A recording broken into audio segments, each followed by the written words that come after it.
Right, watching here at Poof, and it's Poof is today at least.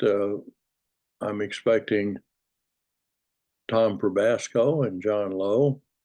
It'll be three old guys talking about media, music, and the end of the world and God and the universe and etc. I have just sent out. I think I sent out the invitations, uh, and I have to get ready to cover it if I didn't.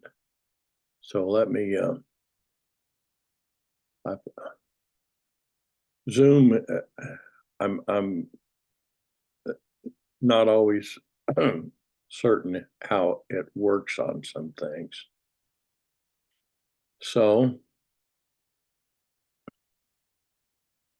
I get ready here. J low 6625. TL.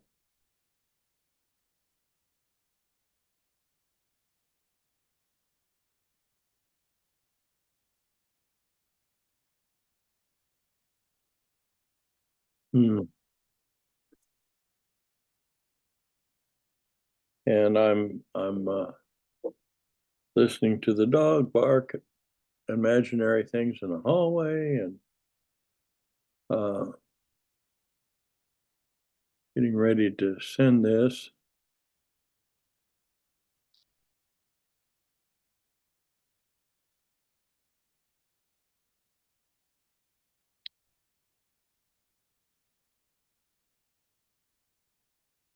So anyhow, sometimes there's lags and sometimes there's gaps and sometimes I just have no bloody idea what I'm doing. But eventually this will get posted to YouTube, which YouTube is not always what you would call intuitive, but I like YouTube. I like Facebook in many ways, but I don't like how addictive it is and how it's aimed at addiction and growth. Uh, the way it the way it's pushes some things and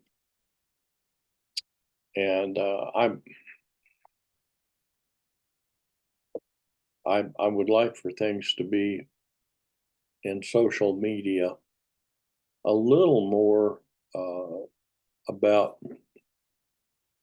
uh, what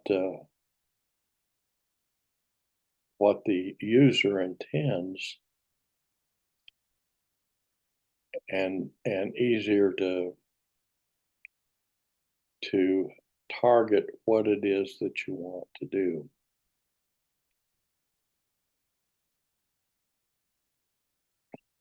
One of the things I'd like to do is,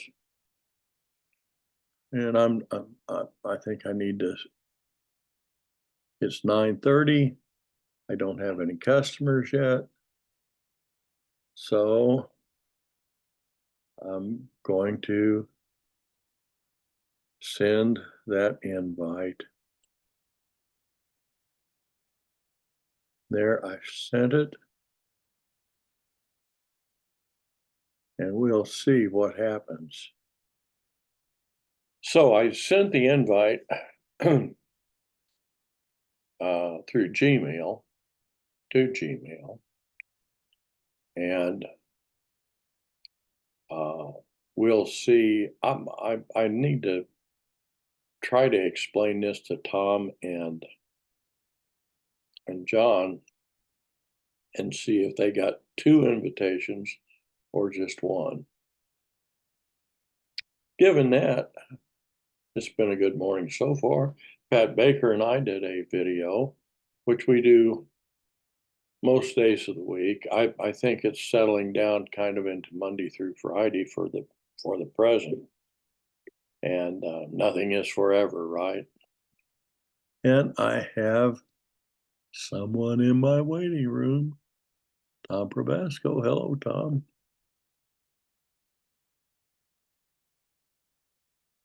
Here he comes. The one, the only. Yep, I gotta just do this thing here, and then I got that. Okay, and then Hello, expand. Tom. Hey, Frank.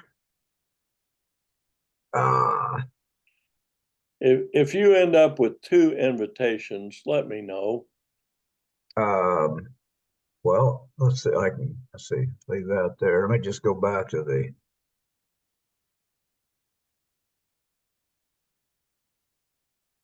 I just have one at this point. Okay. There's just one there. Okay. It. If you should get a second invitation, let me know. Okay. All right. I Yeah. It did pop up, and it doesn't usually do this.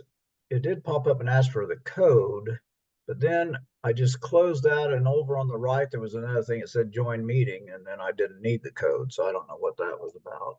But really. yeah, it was right in the middle of the screen. Said enter code. Well, I thought I kind of remember there being one, but all I did was go over to the right, said join meeting, and things behaved as usual. Okay. But if John was looking at it, I don't know if he would have a problem with that. I don't know. All an ongoing experiment. It is, and there's fine points that are not intuitive. And one of the things that I'm kind of aiming at here is things that I don't have to get too much specialized knowledge and that are free to consumers. If you got an internet connection and an email address, you can get the free Zoom account, Yeah. and you get a 40 minutes, um, 30 or 40 minutes of meeting time. Right. And I think that social media is wonderful in some ways. And I was just explaining to any potential uh, watchers that I, in many ways, I love Facebook, but I some of their algorithms are not really friendly to my intentions, and I think that uh, with Facebook and YouTube both, there's uh, uh, this powerful need to grow, to, and and therefore, not only do they want to add subscribers, they want the subscribers to use the service more than perhaps they really need to. They want to build a need, and that boils down to addiction. So uh, I I struggle with that. Do you mean for yourself or just how you see it affecting other people? Well, I struggle with it for myself. I struggle with it for how it affects other people, and I struggle with my own participation. It's kind of I ask myself, am I being an enabler? Oh, in drawing people in Yes. things. Yeah, yeah, I don't know. Don't know. I don't. I'm not enough involved with it. Uh, Sometimes I think with the phone, it can get to be too easy to be on it too much. But what happens is uh, people like just take texting and some people kind of expect you to constantly have your phone with you, and some folks do. I started to say it's an age thing, and maybe it is. I don't really know, but I don't always have mine with me. If I go outside, unless I'm expecting a call, I don't take it outside. I may not even take it with me when I go to the farmer's market or something like that, unless I'm expecting a call. So there are, it's kind of one of those things where you can get tied to it. I have a friend who's older than me, and she doesn't have a smartphone, and it gets a little aggravating because people have this expectation of being able to get a hold of her without calling. And she does do email, but you never know when she's going to see that. Right. So I understand and do respect her, to be off of the phone or not even have it.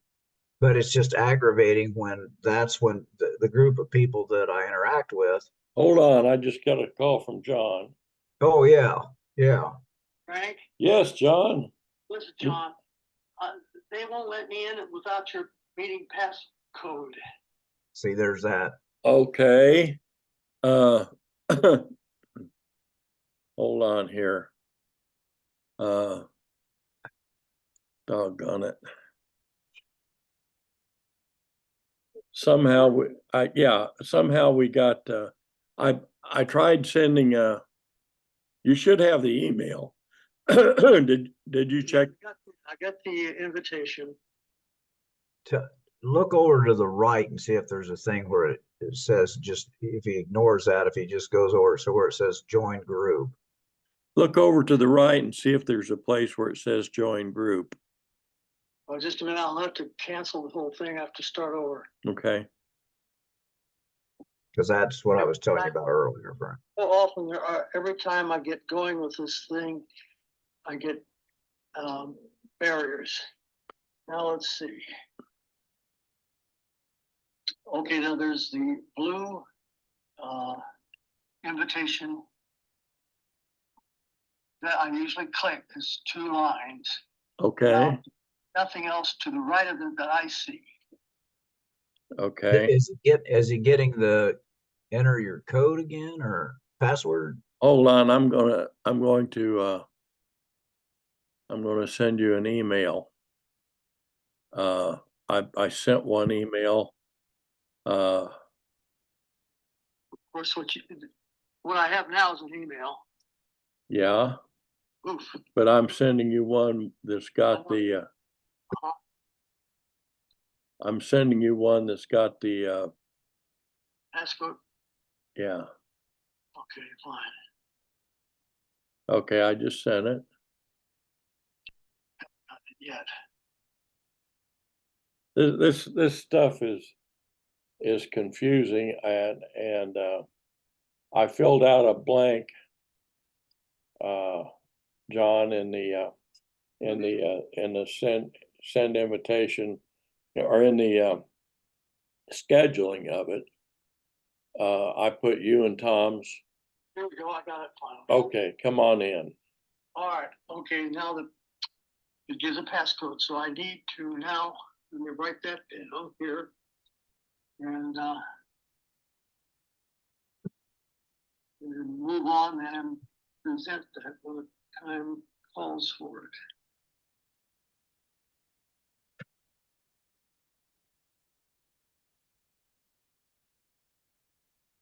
And I see a capital B, yes, and then after that, is there a period or a comma before the A? Maybe not. I think not. Maybe I'll just the initials. All caps. All caps.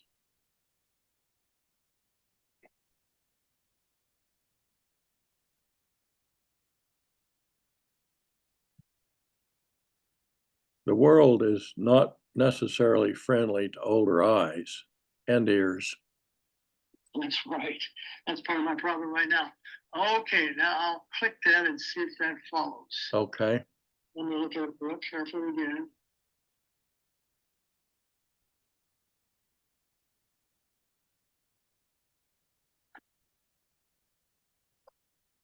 Okay, now we'll see what happens.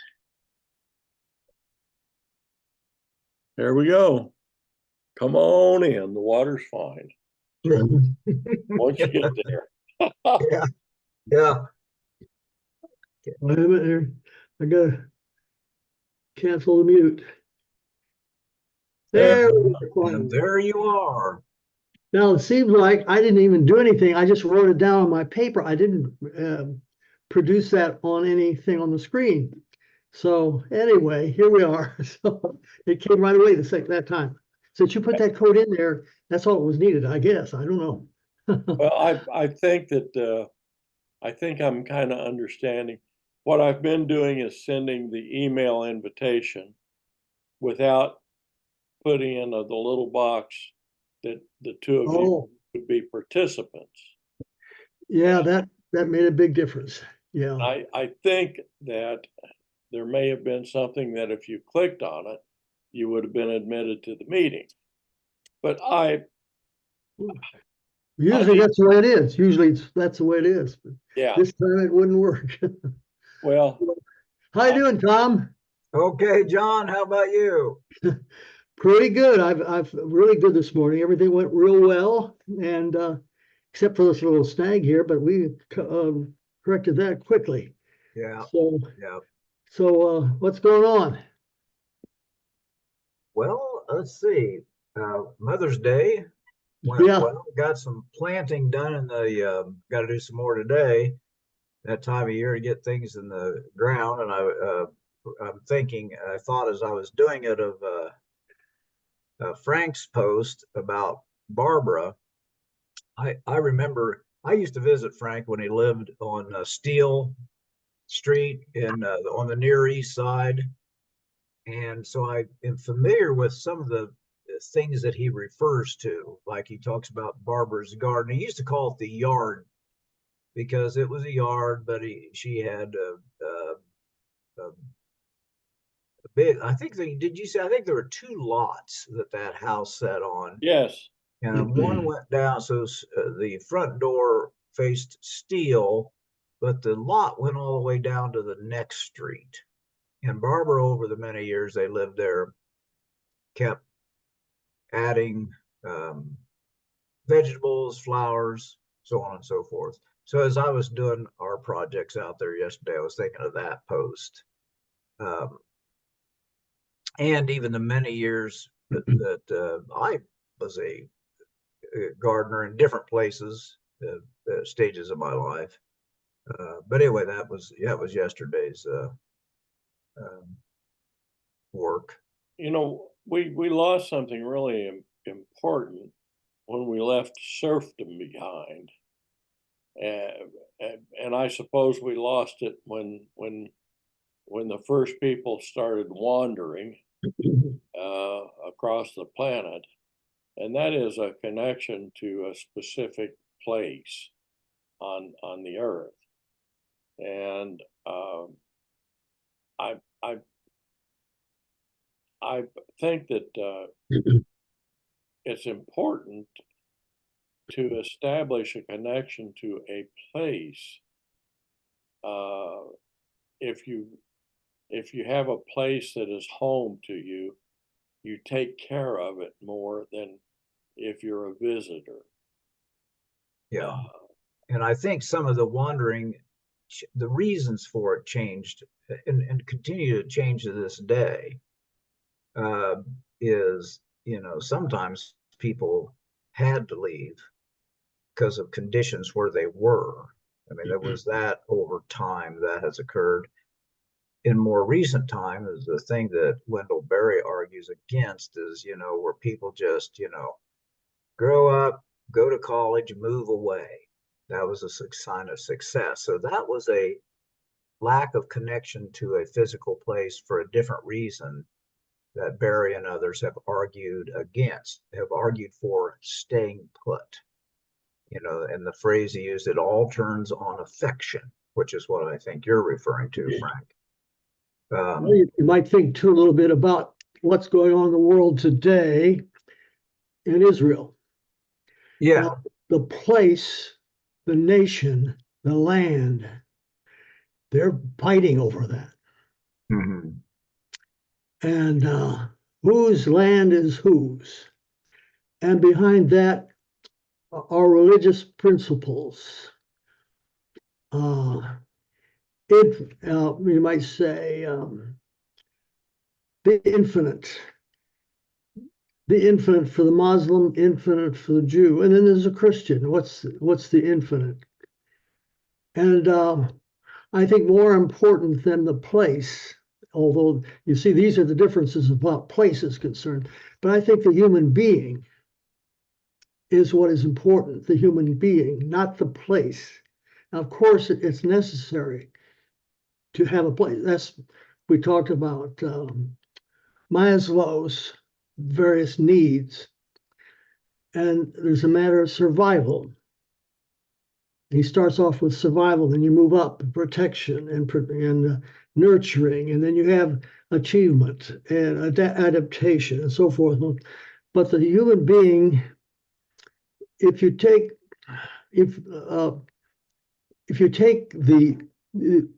let me put it this way, the most important thing about our whole society is the infinite value of every human being. Yeah, I see that, but I don't see Let me people finish. separate from I don't see them as separate from the land. I don't see Well, them floating. I see that they are necessarily, whether they realize it or not. but there are itinerant people. There have always been those that are moving all the time. You have Yeah, but they tend to gypsies. have a particular territory. They don't wander over the whole earth. Oh, they do. Well, they Migrate. do. Well, what I mean, there are itinerant people that, depending on the season, move about within wide territories. So in essence, that wide territory is the home. Well, they take over. They take over the other people's territory. Well, there is aggression. I'm not talking about that. Yeah, they're what they call the word you used to begin with. What was it? The hoopers, the dupers, or the hoppers, or what was the word you used over and against the stability people? Oh, yeah, I can't. I know what you mean. Now you had the agrarian people. That was the land for them. They grew the crops, and they were more peaceful people. Then you have those who are taking over, and yes, the land's important, but then there are those who will take away the land, and so there are those. What about the question of fairness, justice? Yes, it has to do with land, but also commodities, oil. It could be fresh air. Yeah, these are other elements, and that's not really what I'm referring to, but I know what you mean. Well, the place is important, but there are I'm just saying that there are things more important than you may have an apartment in New York. That's dear to you. It may be. That's your apartment, not somebody else. Privacy of freedom and privacy and so forth. You don't want anybody entering into your walls. You don't want the government to come into your room, your apartment, so forth. There's freedom and privacy, very important. But you see, you have it there. You don't have to have the land somewhere. I mean, you it began that way, but we've progressed beyond that. Yeah, I don't know I'm not sure how much progress that is, but we haven't changed, that's for sure. Well, do we go back though? Aren't we called to higher purposes, higher perfections? I'm not sure I understand. Well, when you're first, let's say, when you first become aware of something, consciousness, okay? You're conscious and you know you exist. And you moved from, let's say, let's go back to Hinduism in a sense. There's the ocean and you have a drop of water, and that can symbolize the human being. Okay, when we begin with an ocean experience in our mother's womb. Before that, though, somehow from whatever created us, or is there a creator? But there is a creator happening within us, and we're the creature, but we're not aware of that. And when we're born, we come from sleep, from unity from the beginning, to become something. And that we move then more to becoming an individual. We move from the ocean drop to become an individual. We're called to something higher. Then every morning we wake up in the morning, we move from the mother's womb to new birth. What about this morning? We move from the womb of sleep, in a sense, nothingness, and move. And then you wake up in the morning, that's a new birth. Now, I think one problem we raise, I think, sometimes is that we don't get real good rest. And that's one good reason why we have I think, these centering prayer or meditation. People need to quiet themselves to the point that when they go to sleep, they can really have a rest. What level of rest do we fight in our dreams? All this sort of thing. Are we battling within ourselves? What are our dreams like? What are they like? Do we really have deep rest? And then when we're born, then become aware, and then we become individual. Are we driven? Are we called to something higher beyond, or do we go back to where we were? Yes, once in a while, but we're called to something more, higher. And sometimes, the place is important, but then we're called to higher and higher things. So do we follow progress, or do we stop and go back and enjoy the land and stop? We're called to something higher. And so when we're first born and become aware, we are aware that we are limited. And therefore, we are immediately aware of the infinite, because when we're aware of our finitude, then you can't you have to accept the idea that there's the infinite, the perfect. So there's always a quest. We're created for a quest. St. Augustine said, my heart is restless. Get that restless. We don't go back and rest. It's restless till it finds itself in thee. Now the question is, do you believe in that? Is there a quest for perfection of some kind? Intellect, it could be fairness, justice, love, beauty, or are we just to reside at one place and stop there? What are we driven to? Otherwise, we don't ask questions, we don't do anything, just rest. Rest is important. It is. It is, and especially at 3 o'clock in the morning when you're laying there with all these thoughts running through your mind. And that's right. That's right. Yeah. And so there's a cycle there. It's a cycle, and we're called to something higher. I always say that God is in the question you ask.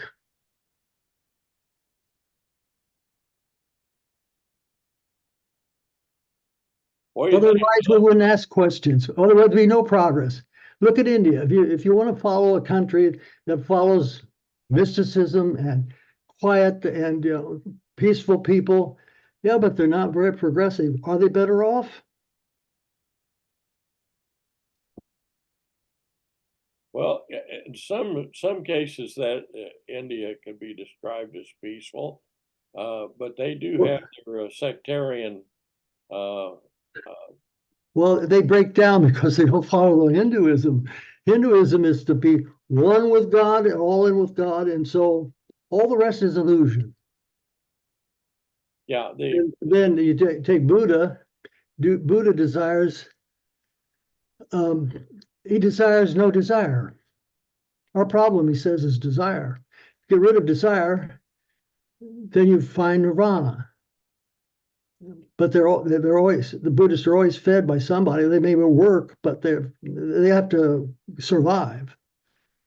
The Indians have to survive, and so they break down, and they have even sins that they isolate as being bad, so forth and so on. But their idea is pantheism is one with God, all with God, and all the rest is illusion.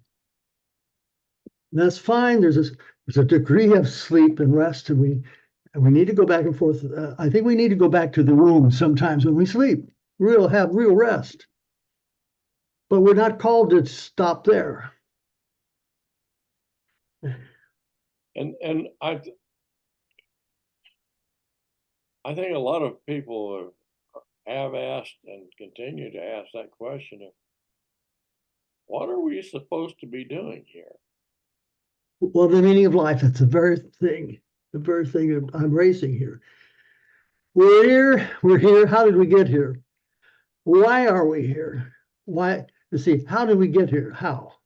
Why? And where are we going? These are the Oscar questions of life. Now, we have to survive in the meantime, don't we? We have to survive. And how much time do we have to ask these basic questions? Because survival really takes a lot of our time. Now, one thing when you get older, like a lot of our people in our residency, Frank, now they're retired, you see, they have survived, right? They have survived. Now's the time to rest and then to play. They want to play bingo and they want to do this, that, and the other. They become like children. Children like to play. Well, is there something more than that? Yep.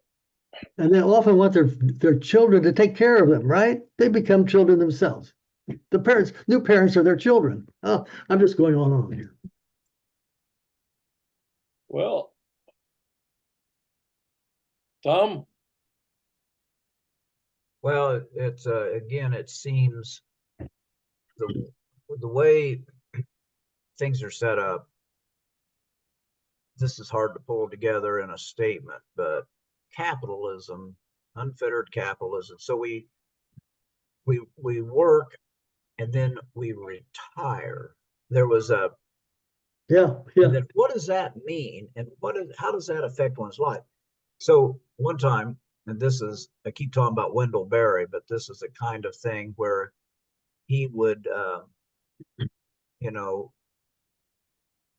argue against a system like that as not being terribly good for people or the planet. So one time somebody asked Willie Nelson, when are you going to retire? And he gave, not thinking about, to my knowledge, thinking about Wendell Berry, but he said, his answer was, retire from what? And I thought that was a perfect answer. Retire from what? I agree with him 100%. And that's where I think most people that I've seen, and I've dealt with a lot of elder care, and this goes to the pharmaceutical, medical industry. You could pull in all these things. I've seen a number of people, live past the point where they wanted to be, around. They're, living in an apartment, bingo and chair volleyball and those things and these tended to be people who had, because, and as this is true of everybody 100 years ago, they came from farms. Remember my stepmother, describing to me the life on the farm. And then she moved to town, but the town she was still anchored to the family because the family was still there, even though she wasn't on a farm anymore. But she used to talk about life on that farm. She took me on a little tour one time. 3 generations of her family lived had a bunch of acreage that was together. They're in Clinton County near Wilmington, Ohio. And that's the way people lived. It wasn't until later that people started, you remember these discussions, I'm sure, I'll never put you in a nursing home, because that wasn't just a standard thing. That was a thing where people really didn't want to go. But then as time went on, jobs changed. And the loved ones were still alive. That's where they wound up. So so then somebody figured out a way to make a lot of money off this. And now there are these retirement homes, and they got, so people are, uh, but as to your point, John, what are they doing? Bingo, some kinds of, and some people like bingo. I said, but coming as a child. And I think to the degree that some people sense that that's what the role they're expected to play, that's not really one that they are, not a point in life that they're happy to have arrived at. These are just my observations, in the last 20 years, and dealing with some of this. And part of the problem did arise because people had moved away and they weren't in the same community. So that's why I keep talking about outstate elder care. Extraordinarily difficult. But Well, it gets when set you- up that way because people move away. But Sometimes then they have right to. now, like in this commercial point that you made out, that we have assisted living right now, and with Frank and you and I are already part of that. The question is, they've passed the survival period. I think there's more openness for old people now to do part-time work too. For one thing, is that Social Security demands it. Being older before receiving Social Security, and being productive more and more. So at least part-time, you could be creative in that time that you can earn some extra money, and to serve society to some degree.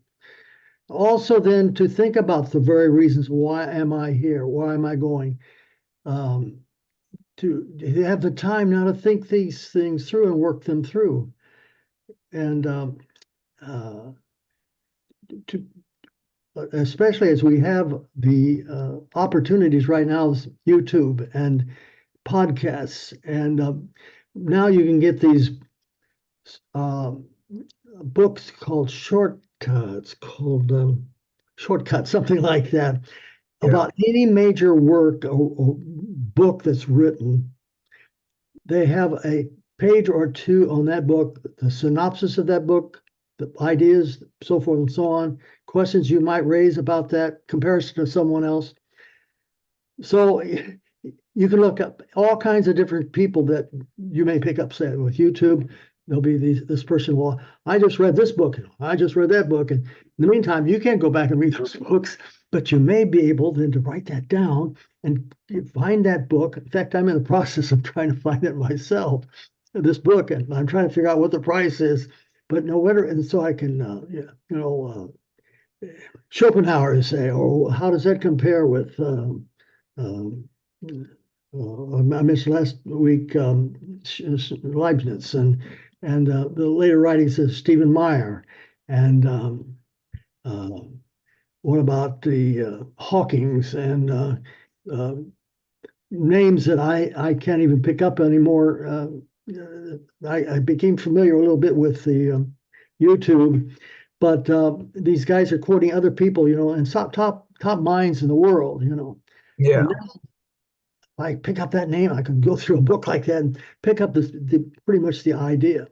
And they gave an example of Dale Carnegie, say, how to influence people, Well, I read that years ago, but it gives an example. If you want to know what Dale Carnegie said way back where, it would give you a synopsis of that book right now. So you give an idea. So I think today, the idea, be redundant here. The idea is the idea. If you could get the idea that you don't have to read all those chapters, it'd be better if you could. Yeah, but we don't have time, and I don't have the eyes for it. But you could pick up who's saying this, about the latest discovery of Jim Webb's telescope. And Yeah. now they've got 3 different stars out there that interested me the other day. 3 different stars that aren't that many light years away. And they compared to our sun. Well, you know, when you saw the eclipse, didn't that do something to you? Yeah. Yeah. When I took those glasses off, which you are able to at the one point, I Right. thought to myself, that's really there. When we think about the sun, you know, it's in our abstract and our thing, but there it is, that flame around that edge Yeah. of the, Yeah. it was awesome to me. And then the temperature drop. I wasn't prepared for Yeah. that. No, that's real there. That's really there, you know. It got so much cooler. John, the you might in YouTube look for the Literary Digest, and they have book summaries. Yeah, Well, that's about the same thing, yeah. it is. That's It reminds me of Cliff Notes. Remember Cliff Notes? yeah, that Yeah. sort of thing. This is just more extensive. It's like Google put in synoptic forms, you know, Right. all the different major books. Yeah. Yeah. Yeah. I know what you mean. Yeah. So I'm going to delve into that more and more. But I do follow YouTube and various different subjects that come up, and you'd be surprised what you learn from atheists. And we're there groping now for values. I find YouTube to be very valuable, and Tom and I were talking about various media, and I find YouTube to be valuable in that it is a good way to find information on what you need to find information on. Exactly. Yeah. Facebook, Oh, it's a whole different and critter. what about TikTok? Yeah, It's and full of shit. TikTok is a interesting in many ways, but YouTube covers that with reels and short form video, and I think that you can build your channel, and you can subscribe to channels. Uh, in some ways it's not very intuitive, but I Caleb Hawkins, a musician friend of mine, and said that he has learned more about music and about just about anything he needed to know about. He could find a YouTube video on it. You can't do that on Facebook. No. And there's just so much on YouTube that I do like. I do want to mention there will be no second Poof this week at this point because I have too many doctor's appointments getting in the way. Well, I hope it's nothing too serious. Well, at this point in life, everything is serious in a way, but Be my guest. Be my guest.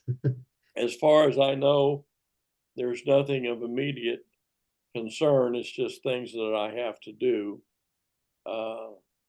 So That's this Wednesday, yeah, Frank? Okay. Okay. but Can we offer a prayer for you? Not right this minute, but I'll certainly remember I love accepting prayers and